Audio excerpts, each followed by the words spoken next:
So, Maya, since you've been an activist for a while, how should we start our gender equality group? Talking about sexual harassment at school is a way to start. It's a kind of sex discrimination that happens all the time.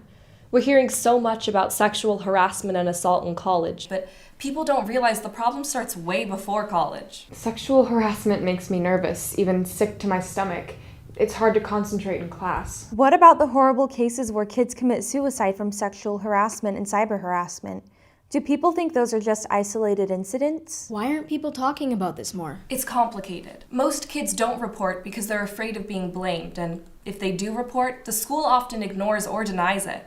Basically, schools shut down complaints to protect their reputation and avoid lawsuits. Schools aren't even collecting data on harassment as they're supposed to, so people don't know how serious the problem really is. Yeah, remember Yasmin's family? They had to move to another school district because the school wasn't doing anything about sexual harassment. How can schools get away with doing nothing? We can change that. Most people don't know that there's a law called Title IX that says schools must protect students from sex discrimination. I read that sex discrimination is one reason why there are more boys and girls in STEM classes. What's STEM? It stands for science, technology, engineering, and math. Okay. Sex discrimination also happens against pregnant and parenting students. But if we're going to fix the problem, we have to understand why sex discrimination exists and why it's so harmful. I've seen some really good videos that I thought maybe I could share with our group, like a TEDx talk called The Sexy Lie by this professor named Caroline Heldman. The video was about how sexual objectification would lead to sexual harassment and assault. Here's a video talk she made for us. She did that? Here. Hello, and thanks for inviting me to talk to your Gender Equity Club. I want to speak with you today about a very important civil rights issue.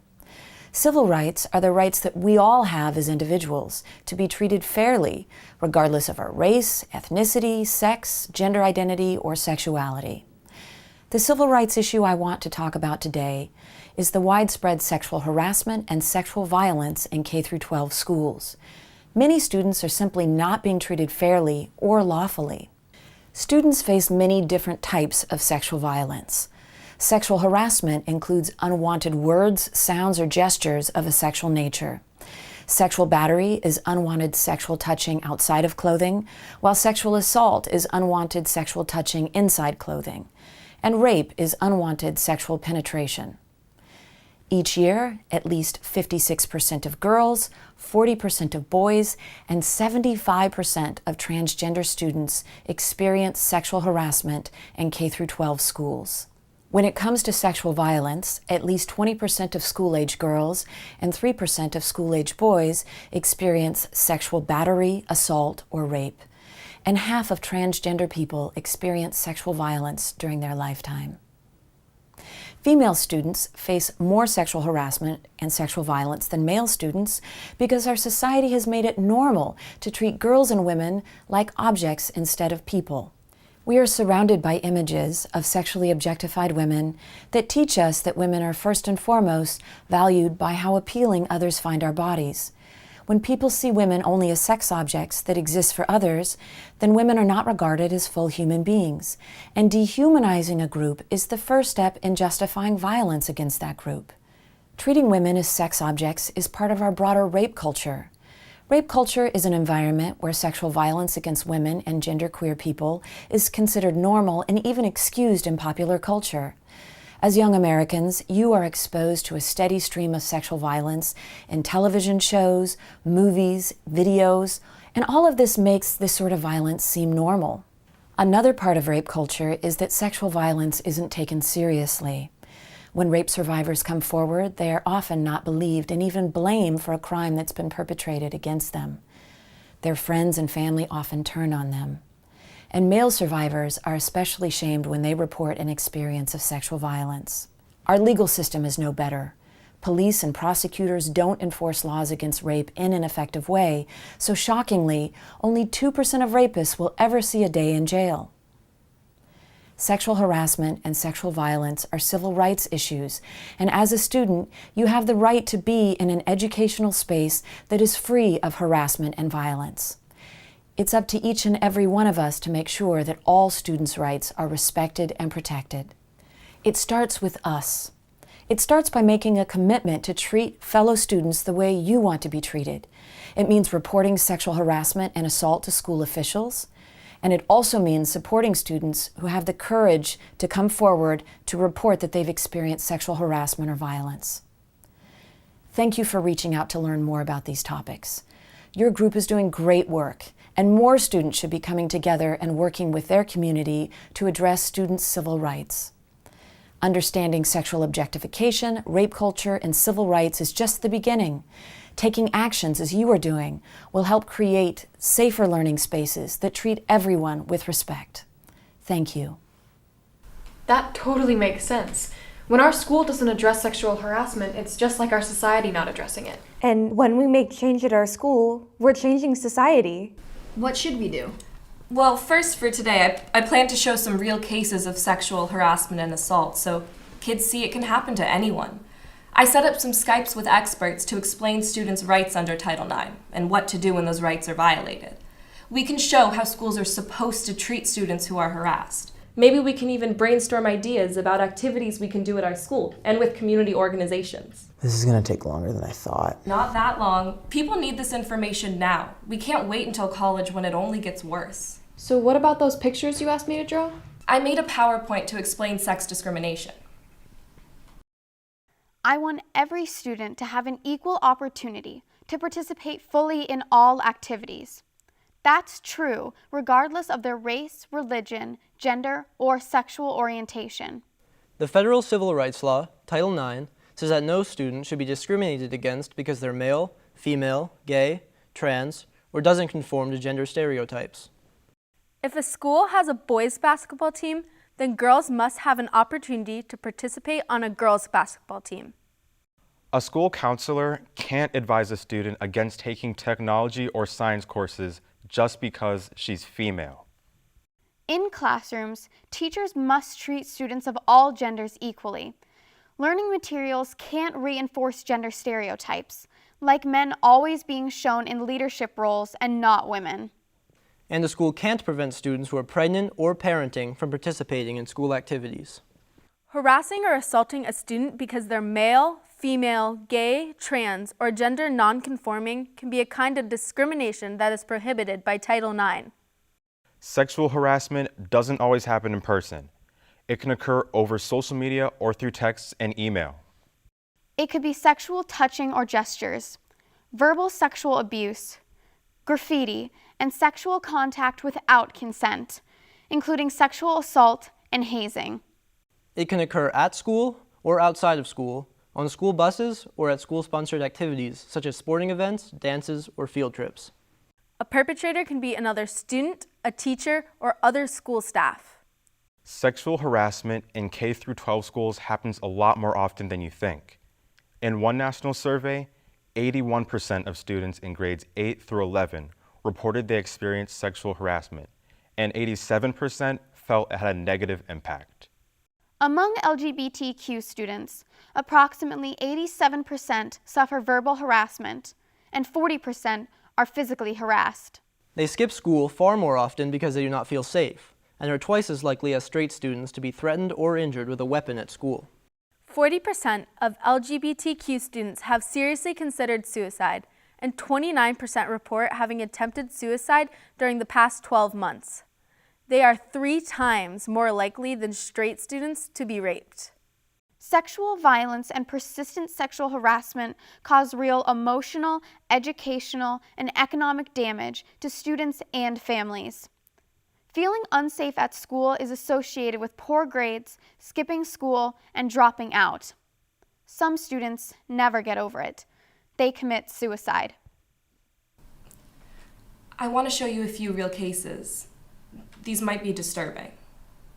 Hi there. I'm Lauren, a senior in high school and a rape survivor taking a stand to end sexual assault. The summer after my sophomore year, I was raped by a fellow student I was dating. From the moment I started confiding in my support system about what happened to me, I was shut down. I kept hearing things like, "That's what happens when you're in a relationship. Get over it. Why are you still hung up on this?" This made me not want to report my rape and not even believe I was assaulted. I was never informed of my rights under Title IX of federal civil rights law by any school I have been to or informed of my legal rights as a survivor. There should have been education, accommodations, and support for survivors, but instead, there was silence and denial. My sexuality is I'm straight. I'm in the lawsuit because I'm more feminine than masculine. For me, I just don't think that you should have to be like what your gender is, because you are you. Your heart and your mind is the most important thing. I have been called faggot, fag boy, the gay god, dumbass bitch, all kinds of different names, and they hurt. If I saw someone coming, I'd just bolt down that hallway. I'd do anything just to get away. It was a fight. I was afraid and very paranoid. I felt very depressed all the time and very sad. Like I hated myself. I just didn't feel like myself anymore.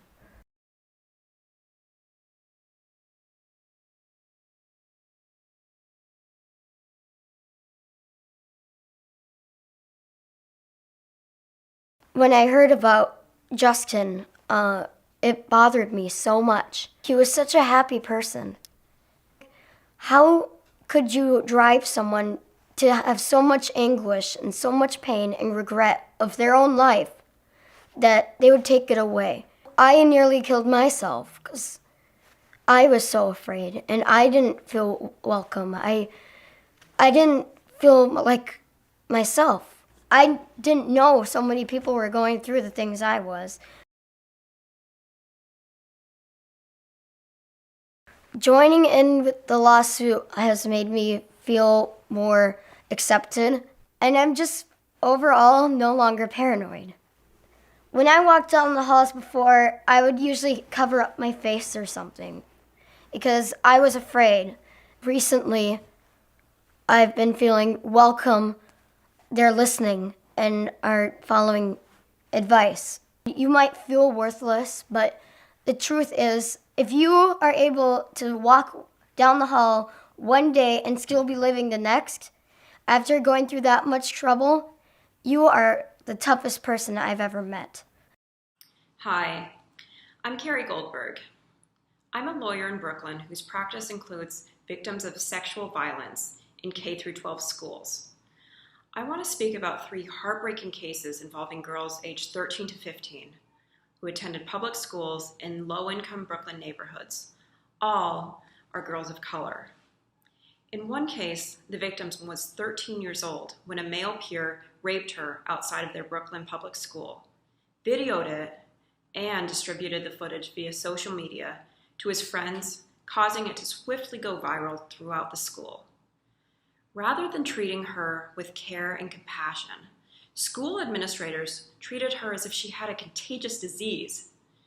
Her mother reports being told, "Your daughter's presence is a distraction.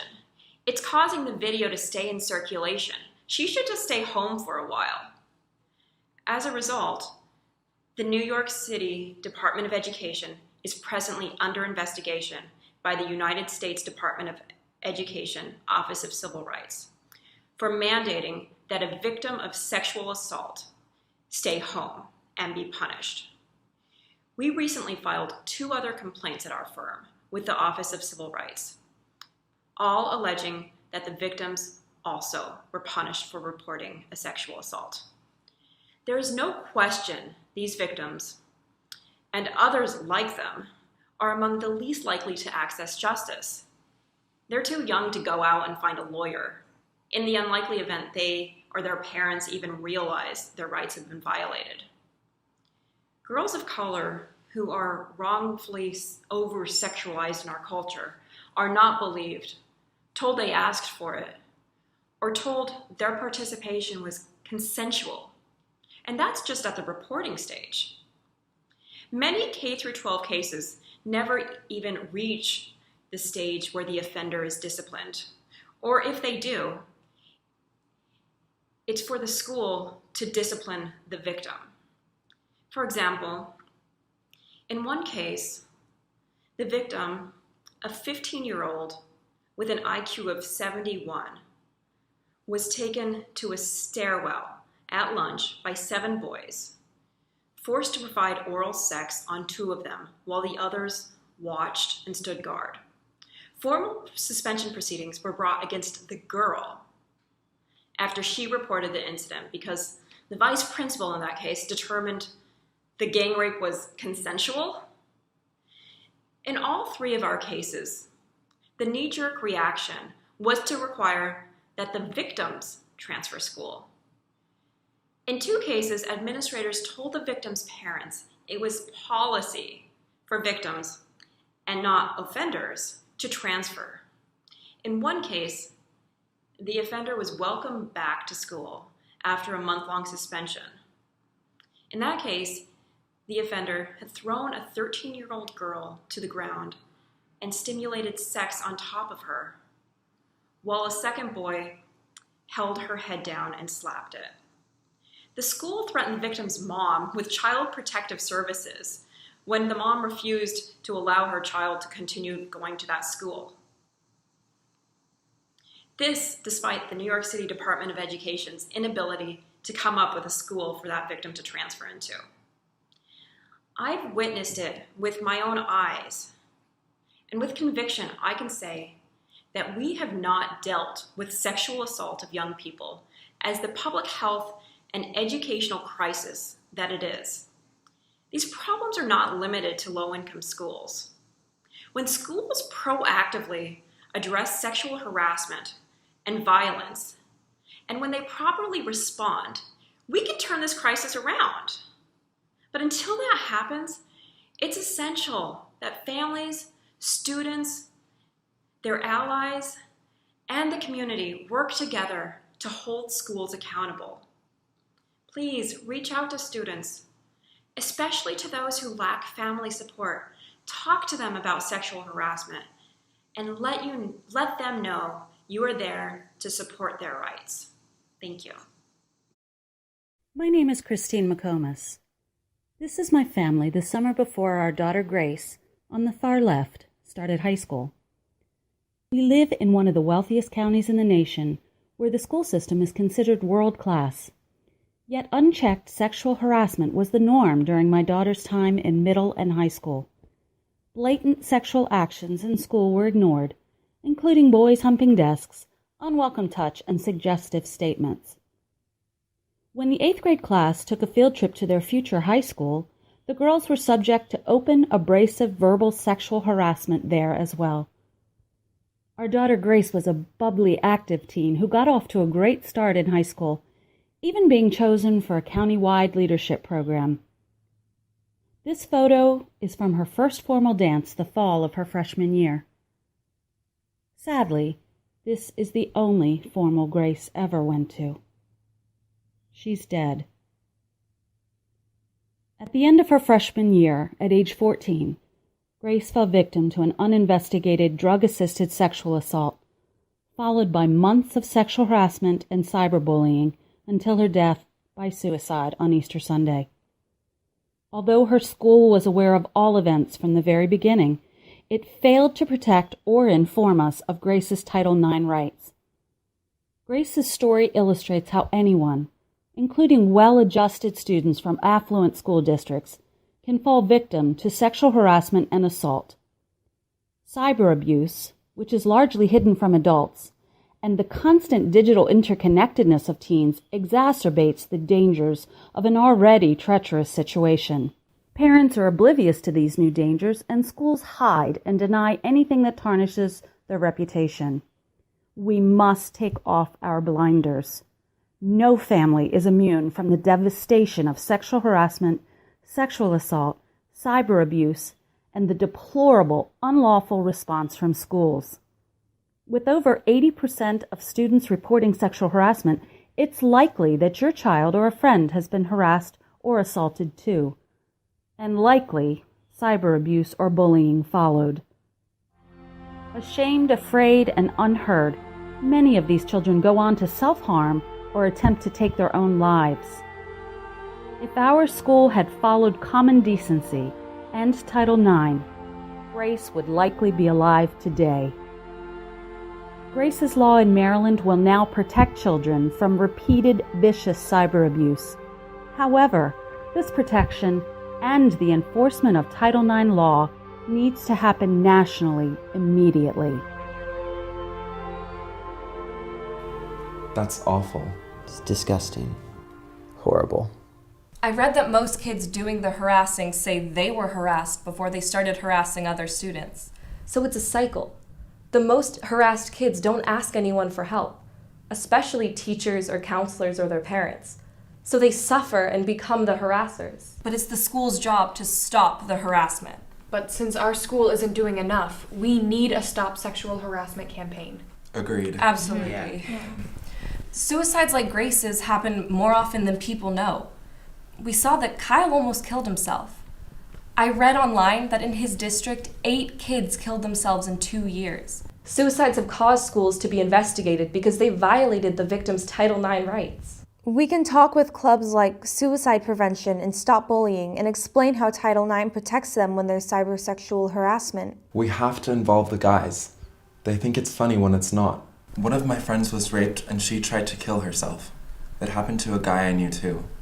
If guys understand they can be victims too, they might do more about stopping the problem. Right, and this is important. We need to talk about how 10% of students, guys included, are sexually abused by school staff, like teachers, coaches, bus drivers. That's a lot. They're probably afraid to tell anyone. We should definitely talk about how adults at schools sexually harass their students. Some kids might think it's cool to be in a relationship with a teacher, but it's really unhealthy. And it affects their learning. If the school knows and covers it up, it's a violation of that student's Title IX rights. So when we talk to parents or community organizations, what are we saying about younger kids? They need to pay attention. There are thousands of sexual harassment and assault cases in elementary and middle school every year. Even though many cases are never reported, there are at least 4,000 sexual assaults each year inside public schools, and 800 rapes or attempted rapes. There's an article we can use from the Washington Post that shows how K-12 sexual assault is coming to light. It says an organization called Stop Sexual Assault in Schools is exposing this epidemic. We can show parents some of the cases on their website. Looks like a lot of elementary school assaults happen in the bathroom or on the playground or on school buses. The website also has reports on boys, not just girls, getting sexually assaulted in all grades, starting in kindergarten. I've been reading up on this. Older guys are trying to prove their masculinity by humiliating younger guys because that's what they think masculinity is all about. There are a lot of disgusting hazing cases that are actually sexual assaults. There are so many cases where the harasser, not the victim, is protected because someone in the harasser's family has some power. Or the harasser is a star athlete or a teacher and gets away with it. And then they go and do it to somebody else. We need to plan our Skype. Remember, Title IX protects students in all educational programs that get money from the government, and even some private schools.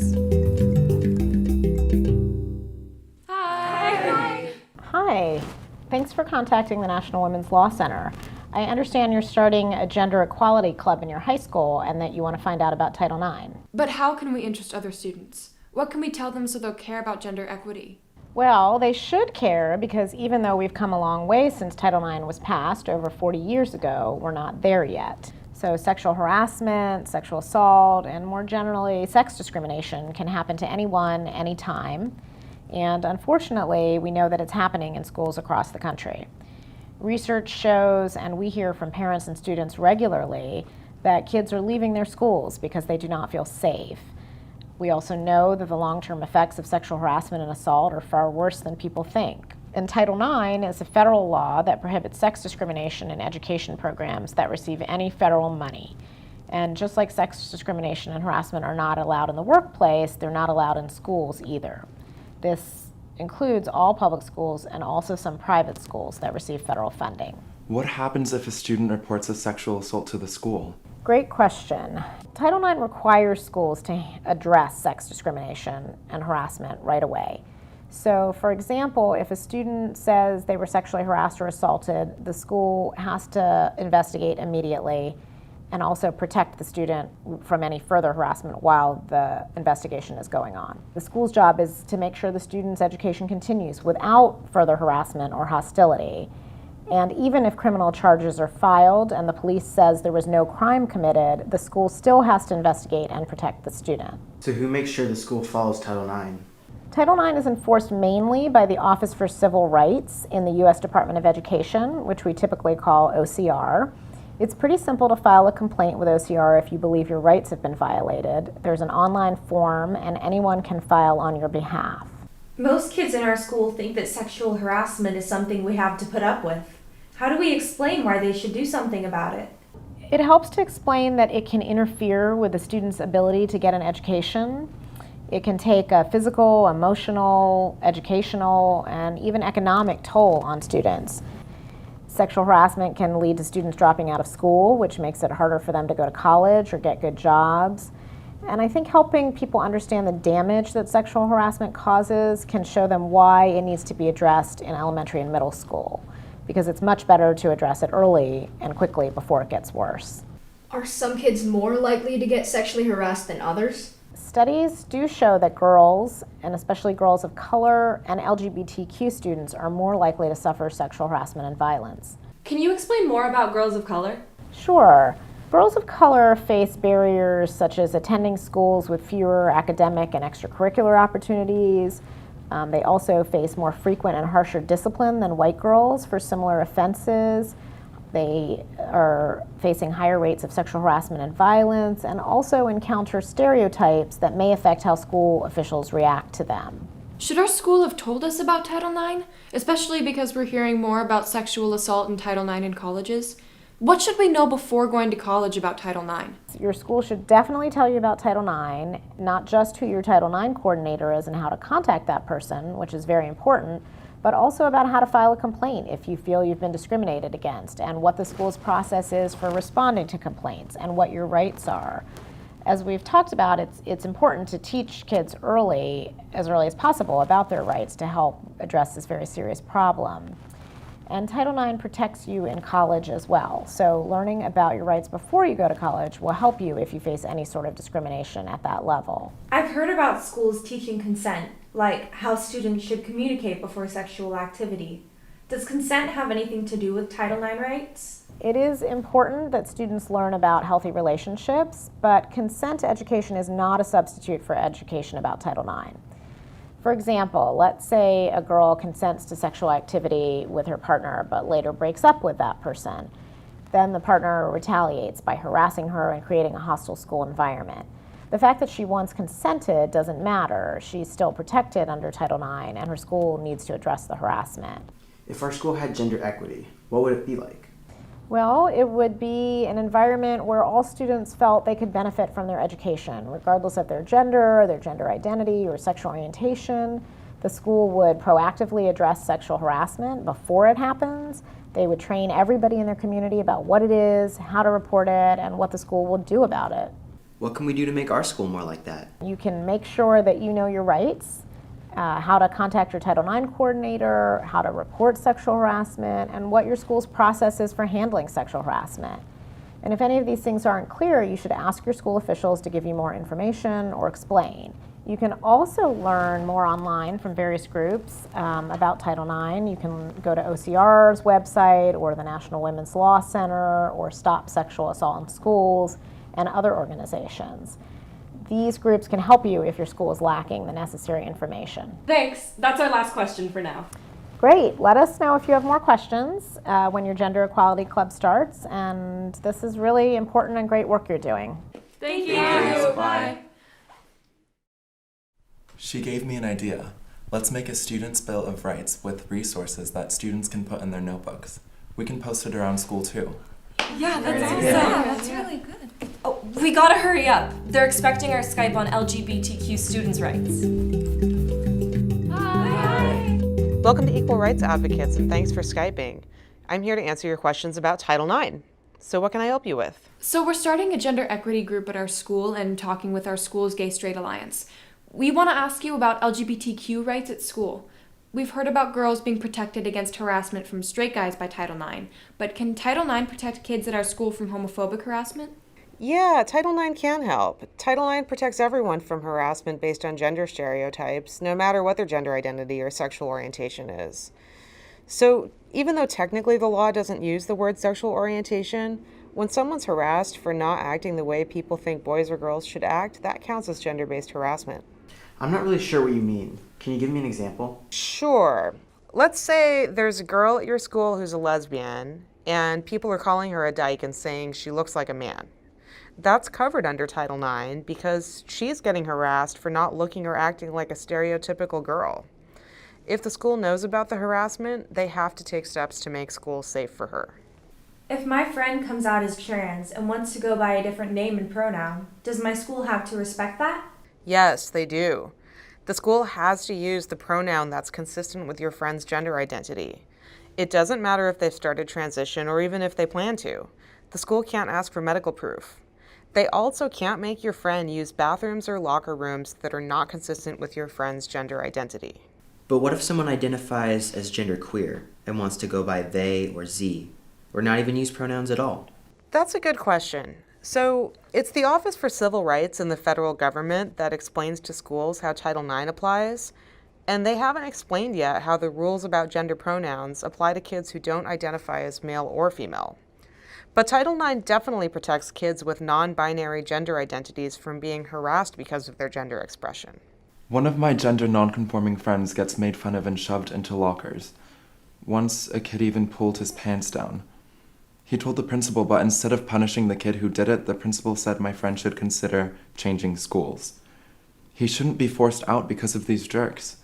But what can he do if he already tried complaining to the principal? Well, first of all, that principal should have investigated your friend's complaint, and they should have made sure the harassment stopped. But unfortunately, a lot of principals don't understand what their legal responsibilities are, and a lot of them also have their own prejudices. Under Title IX, every school district is required to have a Title IX coordinator whose job it is to make sure that complaints about gender-based harassment are handled properly. They're also required to have a fair complaint procedure and a policy against sex discrimination. Your friend should be able to take his complaint to your school district's Title IX coordinator. If the Title IX coordinator doesn't deal with the situation fairly, he can file a complaint with the Office for Civil Rights through their website. He can also ask for help from a lawyer or an advocacy organization. What about sexual assault and dating violence? It happens in the LGBTQ community too. That's a good point, and it's a subject we all need to talk more about.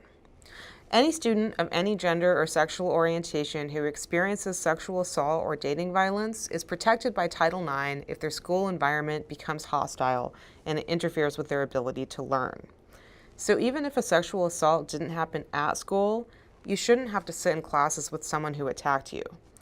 In that situation, you should ask your school for help. What can we do to make our school a safe place for LGBTQ students?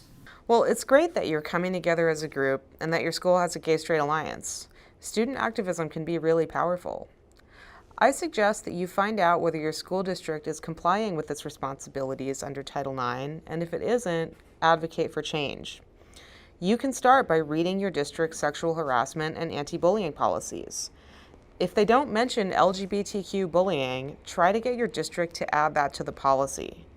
I also recommend that if you have LGBTQ organizations in your community, you get connected to them. And remember, if your school district is breaking the law, you can file a complaint with the Office for Civil Rights or ask a lawyer or advocacy organization for help. Great ideas. We'll try them. Thank you. Thanks for Skyping. Thank you. She said to find out how our school is following Title IX.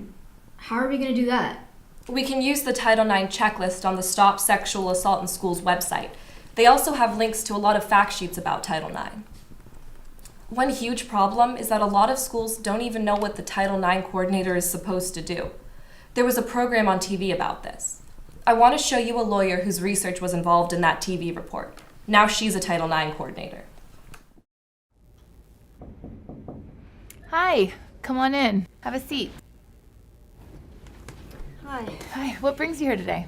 Well, I read online that school districts are supposed to have a Title IX coordinator to help students dealing with sexual harassment. Yes, that's true. I'm actually our district's Title IX coordinator. First, let me tell you a little bit about what I do as a Title IX coordinator, and then we can talk through a little bit about what's going on with your children. Okay. First, I help work with students and parents to inform them what Title IX is, which is a federal civil rights law that protects children from harassment.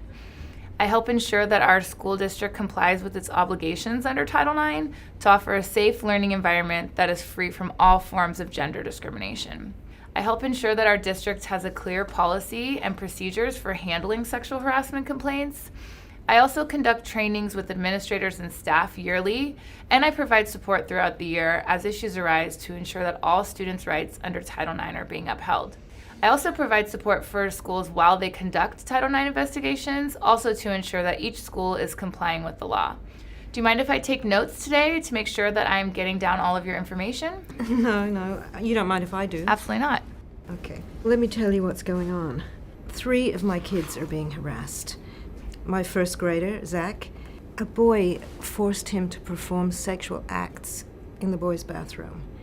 Now, when I told the principal, he told me to stop overreacting. He said, oh, boys will be boys, and kids their age aren't capable of sexual assault. Now, Zach, he's afraid to go to school. Then there's Emma, my daughter in middle school. The boys, well, they grab her butt and her breasts, and a couple of the boys, they make sexual gestures to her in class when the teacher isn't looking. Well, Emma told her counselor that she can't concentrate in class. So he said that he would call the boys in and talk to them. Well, afterwards he told her that the boys deny everything. So he said they could all sit down and have a restorative meeting so that all the students could be on the same page. But the boys, they just deny everything again. Right away afterwards, they start teasing and harassing her even more. I told the school again that nothing had been done about the original harassment or the retaliation that followed. Then my oldest daughter, Chloe, she's having a problem with her engineering teacher. I mean, she's taking the class even though the counselor at school told her that engineering is a better class for guys. Well, when she said she wanted to take the class anyway, he told her that she was going to have a really hard time because she's a girl. Well, Chloe took the class anyway. And on the second day, her engineering teacher started to comment on how nice Chloe looks. Then the next day, he leaned in and he touched her leg while he was looking at her work. Then he gives her his cell phone number in case she needs any extra help. He told her that he could help her to get better grades if they met outside of school. I mean, Chloe is afraid to tell anybody about him, and she's worried that it's going to affect her grade. I am so sorry that your kids are all going through this.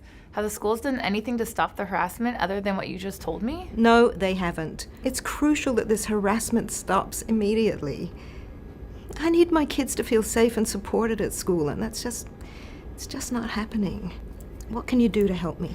Well, do you wish to file a formal complaint with the school? If so, I'll designate an individual at each school to begin formal investigation process of each of these complaints. Let me tell you how the investigation will look.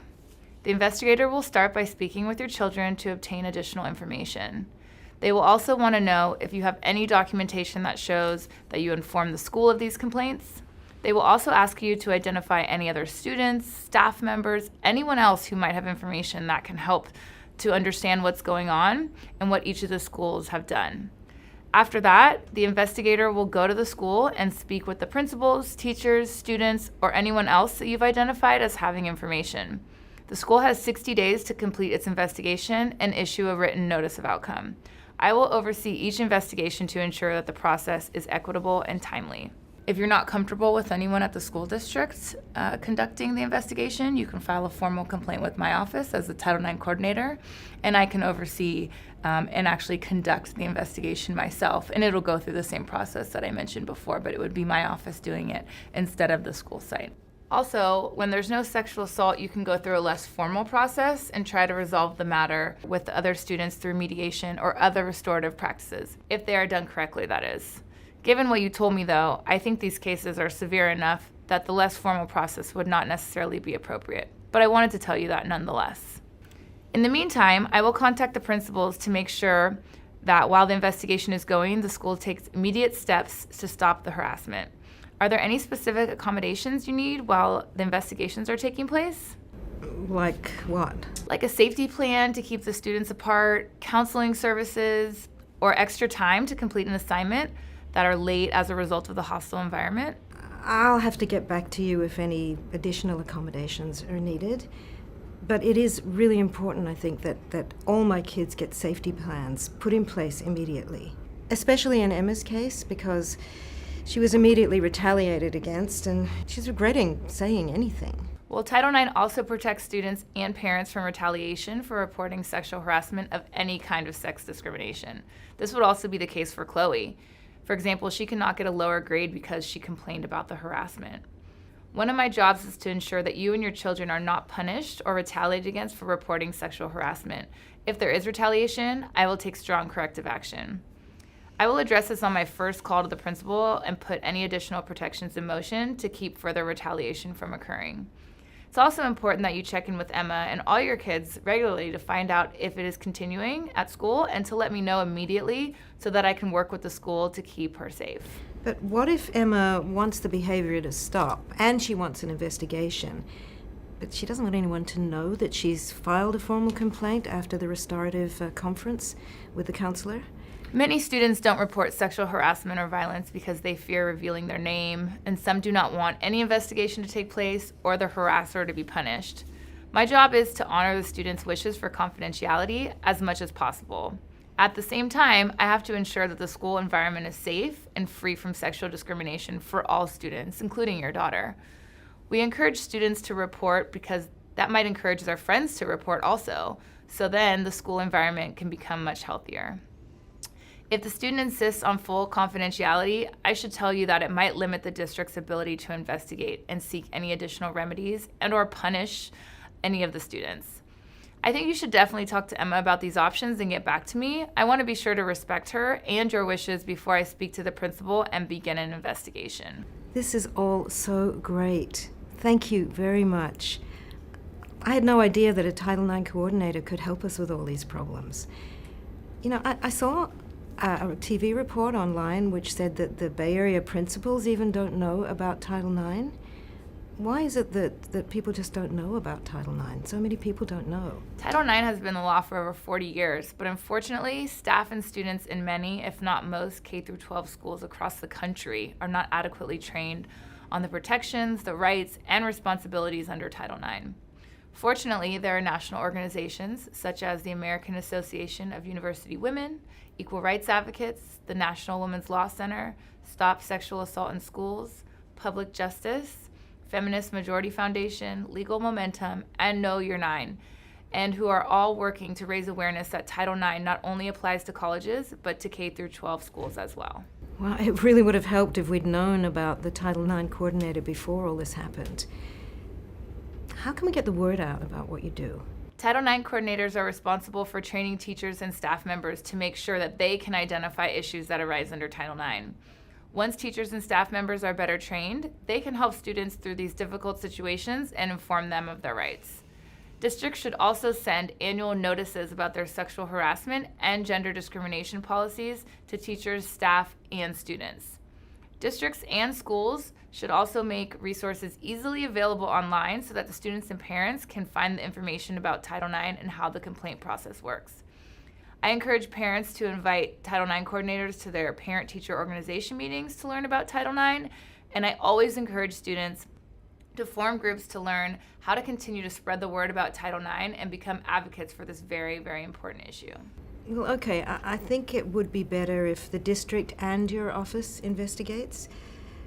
I think the best thing would be to create the safety plans, and then you can start your investigations. That sounds like a great plan. I also want to tell you that I plan to speak with the school counselor who discouraged Chloe from taking engineering class. That's a form of gender discrimination too. And I'll make sure that the counselor whom your daughter reported the harassment to gets trained so that students know the reports are being taken seriously. As for Chloe's teacher, I'll be in touch with the Human Resource Department, who will be looped into the investigation as well. They will go through their normal processes also. And Chloe will not have to take class while the investigation is taking place. So please assure her that we'll be making other arrangements for her engineering class. So please speak to your kids about what we talked about and let me know if they need any other accommodations. And I'll get started with contacting the principals today. Thank you so much. It's so nice to know that there is a Title IX coordinator to help students and parents with these issues. You're very, very welcome. Nice to meet you. Thank you. After we use the Title IX checklist, let's get our parent-teacher organization to invite the Title IX coordinator to make a presentation. We'll see what the coordinator knows. If Title IX coordinators did their jobs, kids wouldn't have to put up with sexual harassment or leave the school when it does nothing about it. Right. A lot of lives would have been saved if the Title IX coordinator just did their job. I know that was a lot to take in. Should we take a break? Yeah.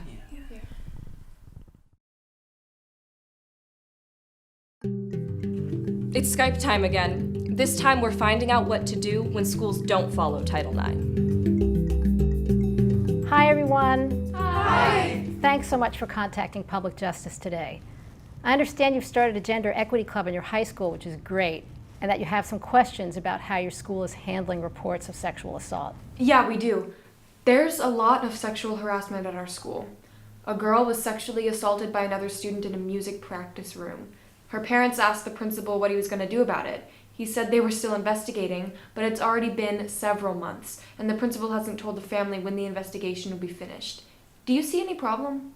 Yes, I see two problems, one involving the length of the investigation and the other involving communication with the family. Under Title IX, schools are required to conduct a prompt and thorough investigation, and generally they should complete their investigation within 60 days. And this is true even if there's an ongoing criminal investigation. Schools can't delay until the criminal investigation is over. Under Title IX, schools are also supposed to give students and their families periodic updates on the status of the investigation. It sounds like this isn't happening. The girl who was sexually assaulted is missing a lot of school. Shouldn't the school be doing something to help her while it's investigating? Absolutely. While schools are investigating, they have to provide victims with reasonable accommodations, free of charge, to make sure that victims can continue their education and other school activities in a safe environment. And schools have to let victims know what accommodations are available, such as free mental health counseling and other health services, academic tutoring, and help from victims' advocates. So let's say the victim's family ends up paying for an outside therapist or a tutor. The school should reimburse the family for these expenses. Schools may also have to accommodate victims by taking steps to separate the victims from the students who assaulted them. The girl assaulted in the music room definitely doesn't want to see her attacker, but they see each other in the hallways a lot and have some classes together. The school hasn't done anything to prevent this, so the girl often avoids coming to school. Shouldn't our school be doing more to separate them? Yes. Title IX requires schools to take steps to make sure that victims can continue their education in a safe environment. For example, to make sure that the girl isn't confronted by her attacker in common areas like the hallways and cafeteria, her school could create a safety plan that includes increased supervision and security while she's at school or attending school events. Also, the girl shouldn't have to continue taking classes with her attacker. The school should change the students' course schedules to fix this. I really want to emphasize here that Title IX requires schools to minimize the disruption to the victims. So schools shouldn't make victims change their course schedules. Schools should change the harasser schedules and move them to different classes. Our school is small. Often there's only one class on a subject, so moving the harasser to a different class isn't a real option. What should our school do? Your school can have the harasser take the shared class online instead. And another option is to move the harasser to a different school within the district or move the victim to another school if that's what the victim prefers. The bottom line here is that Title IX requires schools to try to put the burden of these changes on the harasser rather than the victim. And in cases of severe sexual harassment, such as a rape, victims may also want to get a protection order from a court that prohibits the attacker from having contact with the victim in or out of school. The The school would then be required to enforce that no contact order at school and school-related activities. Students who are sexually assaulted shouldn't have to leave their school to feel safe. Another girl at our school was raped by a football player during a party at a friend's house. She told the principal, but he said there's nothing he can do because the rape didn't happen at school. Is that right? No, your principal's wrong. When a student reports a sexual assault that happened off school grounds, schools can't just ignore it. Title IX requires schools to evaluate whether the off-campus violence is having a negative impact on the victim's learning environment at school. Most of the time, the violence does adversely affect victims, particularly if victims regularly see their attackers at school. Another problem that often comes up is that after a student is raped off campus, the attacker and his friends harass the victim at school. Title IX doesn't allow schools to ignore this either. Schools have a responsibility to protect victims from ongoing harassment that disrupts their education. And this is true even if the school ultimately determines that there isn't enough evidence to find that the victim was raped. If the victim is harassed for reporting a rape, the school must take steps to stop that harassment. A boy at our school was raped and stopped coming to school because no one investigated his report or did anything to make sure he felt safe at school. What can victims like him do? Victims have quite a few options for trying to get their schools to do a better job of addressing sexual assault complaints. One is that they can complain to the school district. Sometimes a district will take action when an individual school fails to do so. Some school districts have a district-level Title IX coordinator or another official who oversees the Title IX coordinators at each school. Also, Title IX requires schools to publish clear instructions on how, where, and with whom to file a Title IX complaint, as well as how to appeal a decision. So victims and their families should review those instructions very carefully. In my experience, many schools and districts don't have clear instructions on filing a complaint about sexual assault. In those cases, it's likely that victims won't get the help they need from the school district and will have to consider other options. What other options? The victim's family can file a Title IX complaint with the United States Department of Education's Office for Civil Rights, commonly known as OCR. OCR has regional offices throughout the country, and OCR has a complaint form that you can complete and submit online. No lawyers needed to do that. After you submit a complaint, OCR decides whether to investigate your school based on the information you provide. If OCR decides to investigate, it'll gather information from the victim and the school and will often try to work out a resolution with the school district.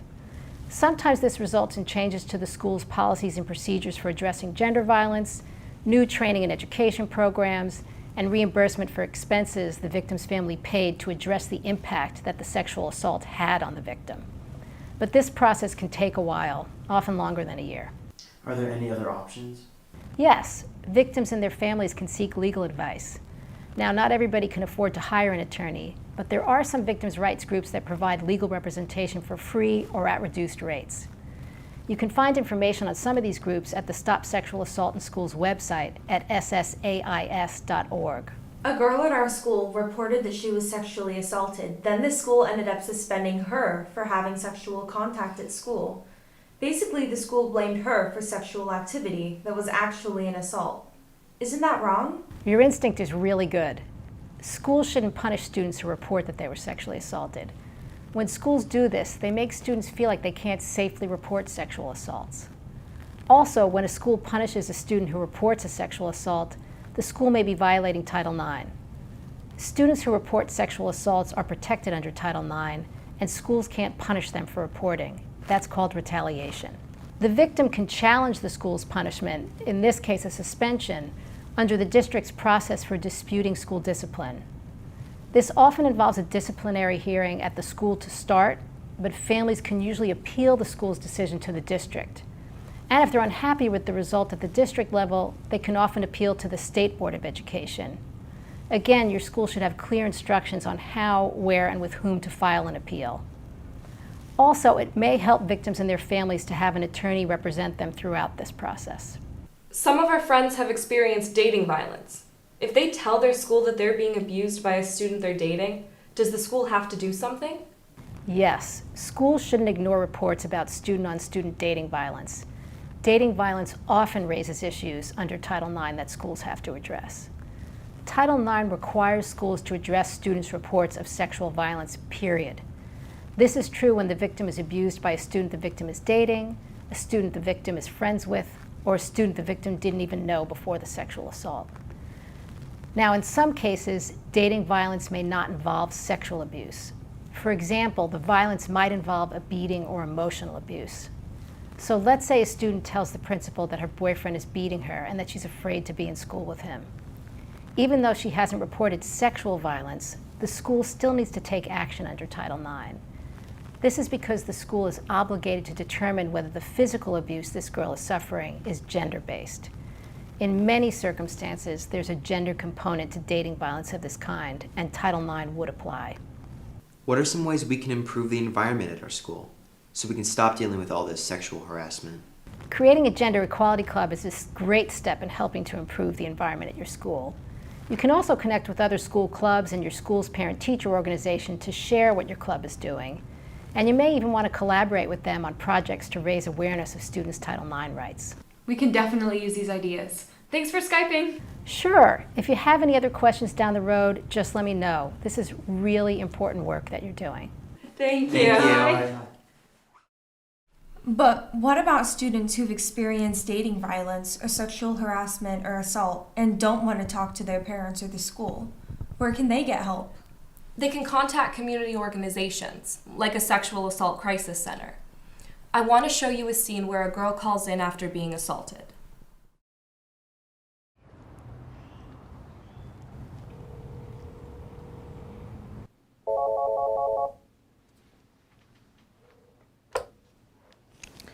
Good afternoon, this is Cheryl from the Sexual Assault Resource Center.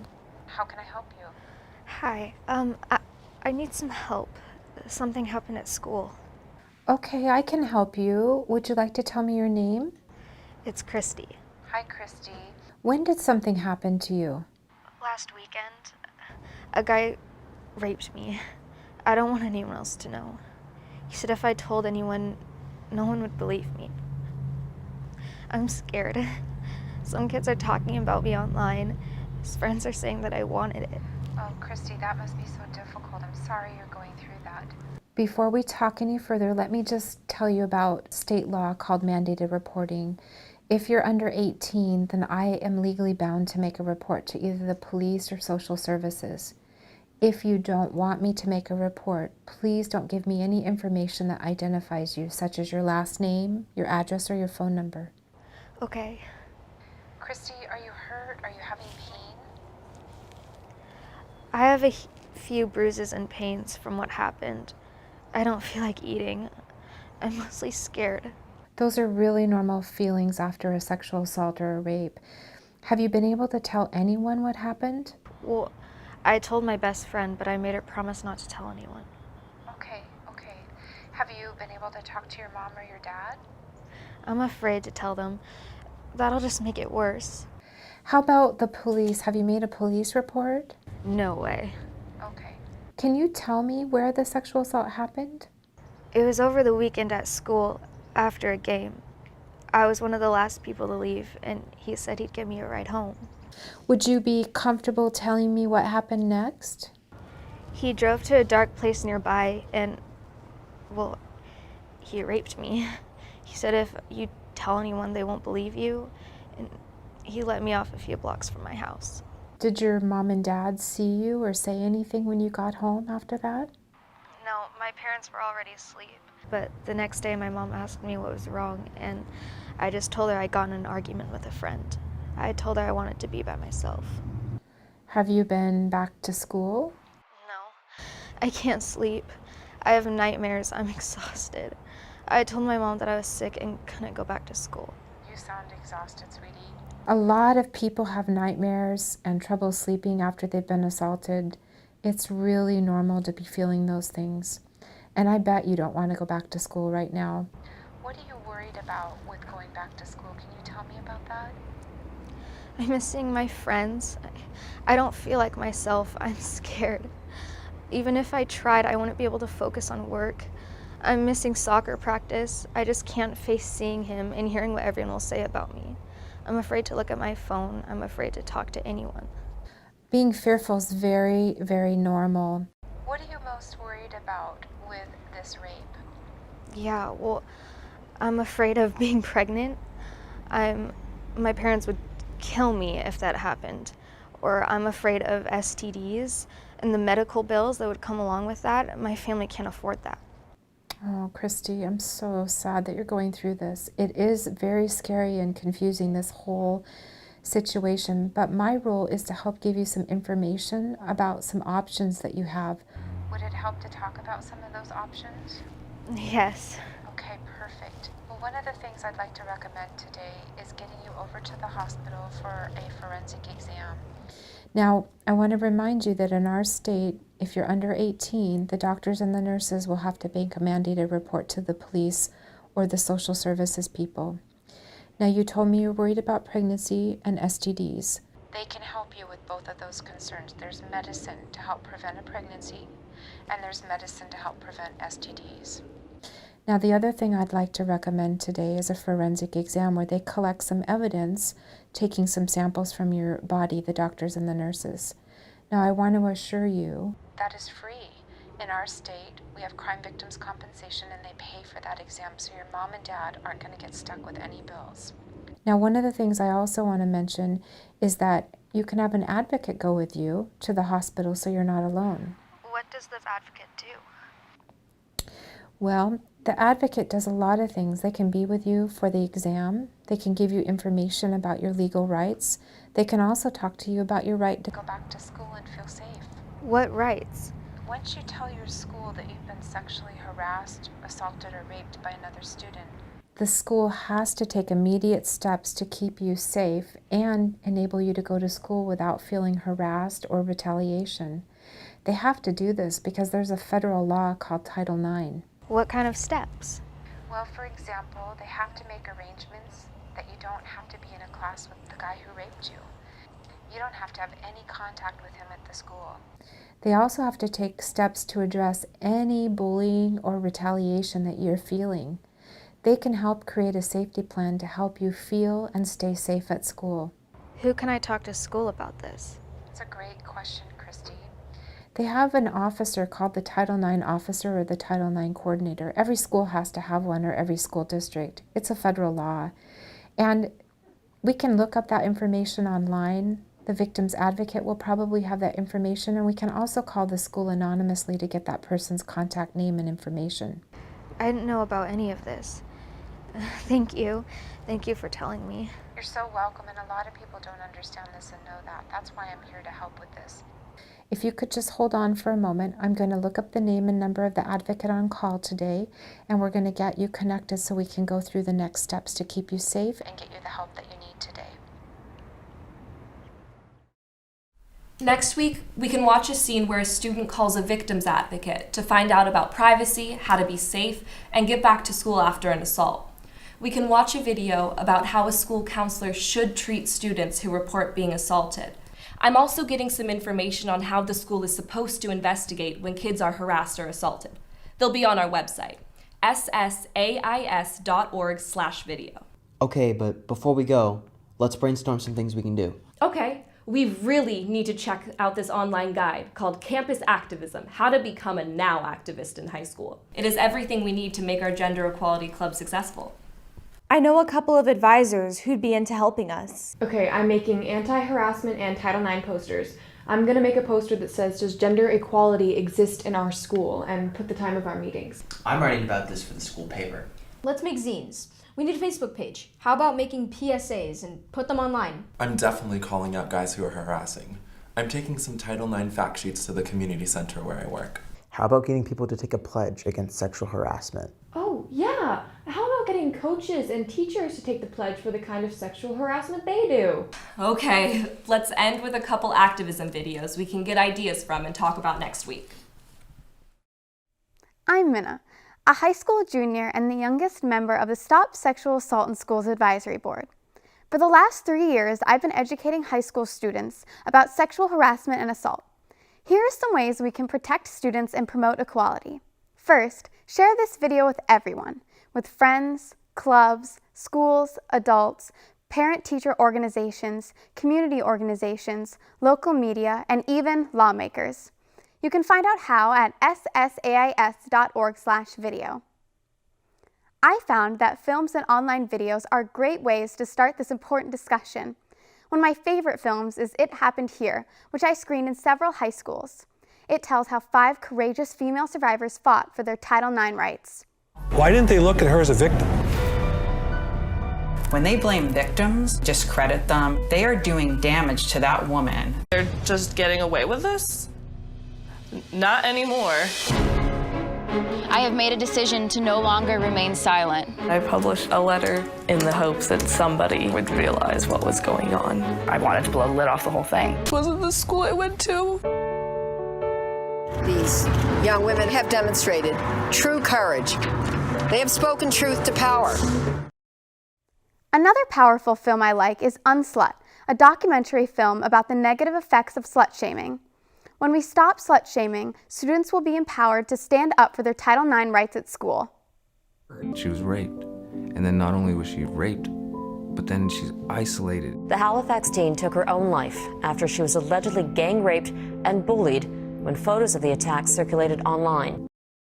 Watching online videos about healthy masculinity, gender equality, and sexual objectification in the media is a great way to start the discussion. You can find a list of suggested videos and films at ssais.org/video. I also like making PSA videos by interviewing kids at school about sexual harassment and gender equality. Share your videos with your school, community, and online. You can also make PSAs to take a stand. Here's a clip from a PSA showing boys taking a stand against sexual assault at Tumwater High School. The following numbers were obtained using national statistics and applying them to Tumwater High School. Actual data from THS is not available. 3 Tumwater High School senior girls will be sexually assaulted before they leave Tumwater High School, and I say no more.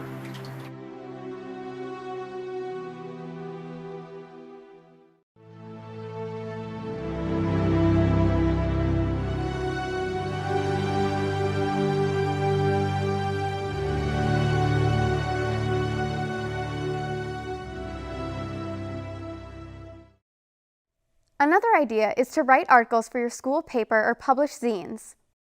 Here's an important high school magazine issue about rape culture that received local and national media attention. Starting a blog or a Facebook page is another way to share your activism and videos. Gender equality clubs are perfect for raising awareness, inspiring people to act and making real change.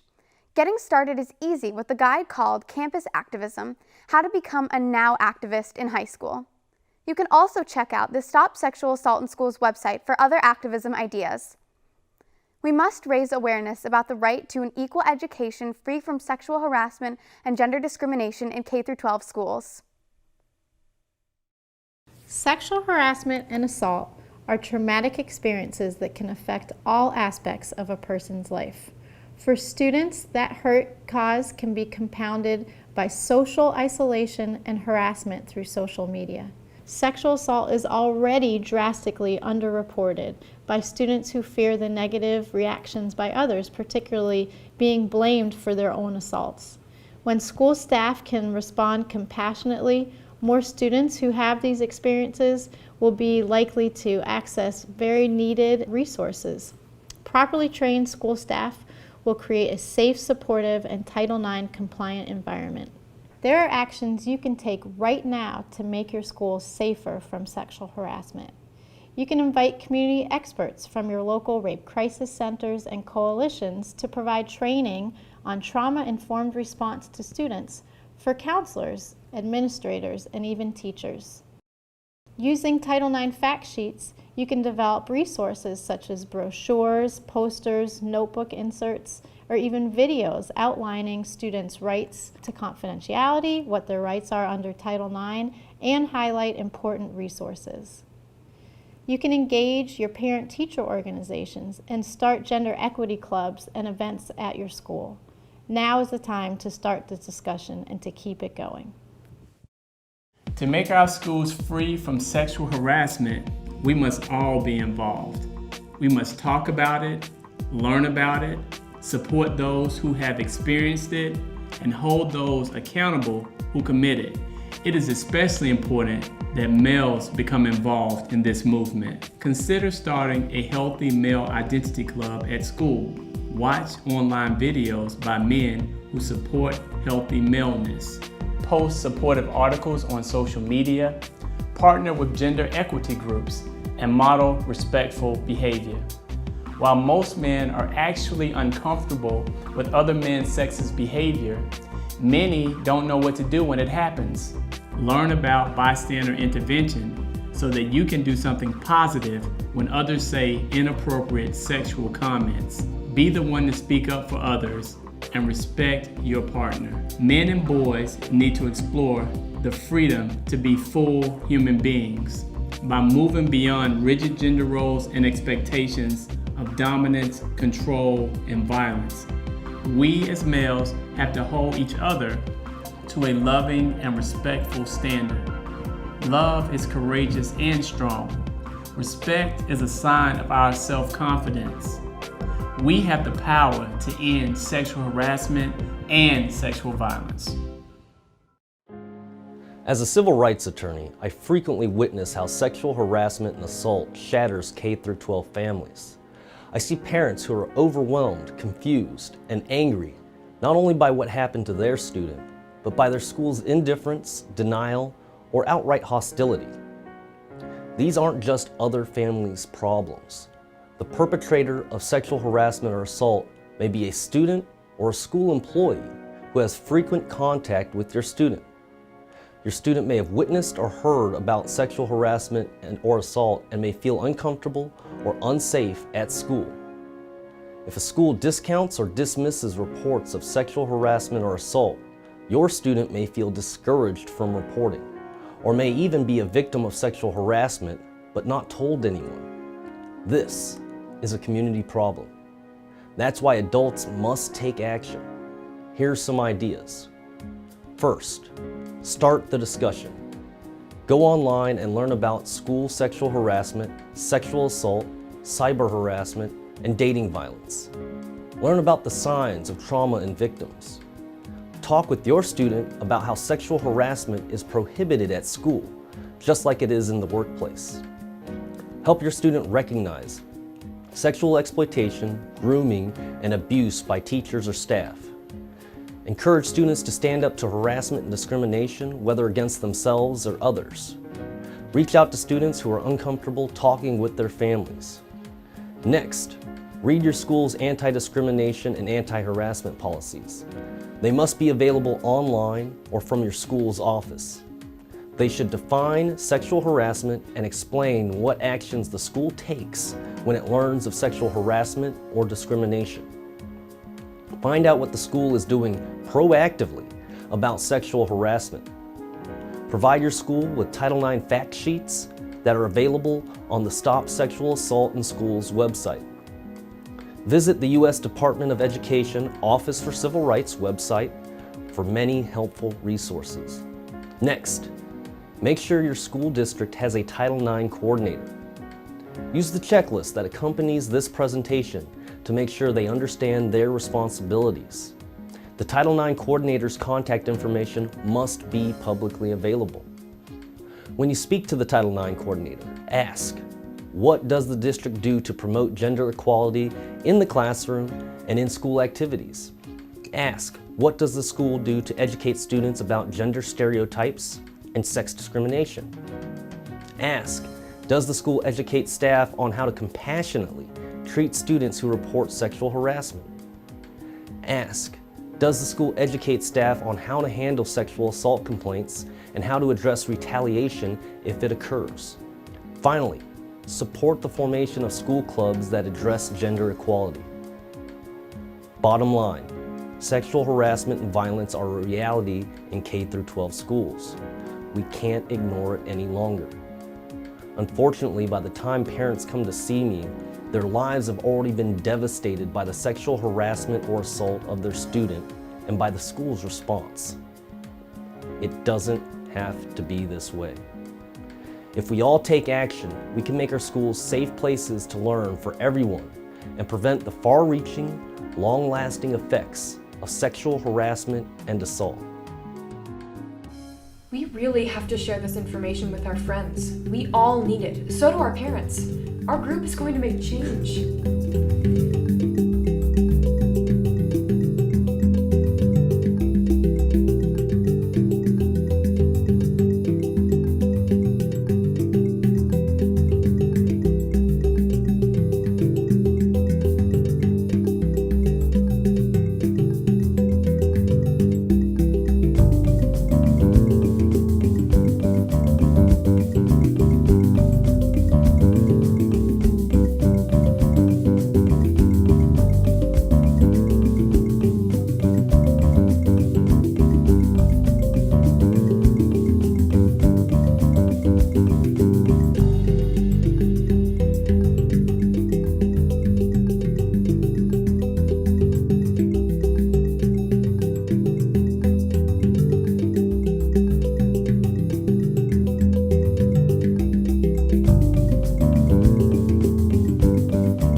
Maybe talk to them a little bit more. That would be a good idea. Yeah. A lot more people have been going to the GSA meetings, which is cool. Yeah, absolutely. I recruited some of my friends and they're in. Yeah, awesome. That's what we need. Yeah. And a lot more guys seem to know what's going on. It seemed like it was mostly the girls before. Mm-hmm. Yeah, exactly. Yeah.